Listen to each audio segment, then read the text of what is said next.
Good morning mga beshi! Kumusta naman ang mga araw ninyo?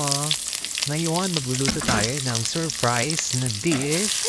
Ayan, dinigis ako ng sibuyas. O diba, mayamang kami dahil pulang sibuyas yan, hindi yan puti. At ibinigdik kong bawang na nasa ref na ng mga isang buwan na. Ilalagay na natin para mas madali siyang magisa na.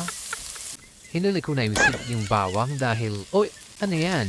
Ayun, ang mga tipak-tipak na karne, corned beef. Hinilagay na rin natin galing sa palengke, etchos lang, galing Costco yan. Hindi ko na ilalagay ang brand, baka ma-advertise pa, charot. Ayan, dahil tipak-tipak siya, galing dilata yan. Kaya kailangan durug-durugin natin para durug na, ayan. Ako, mas gusto ko ng may sabaw, kaya lalagyan natin siya ng tubig. Tamang tubig lang, hindi naman yung parang sabaw na parang sinabawang corned beef. Pero parang sinabawang corned beef na nga yan. Pero gusto ko lang yung parang may sauce ba?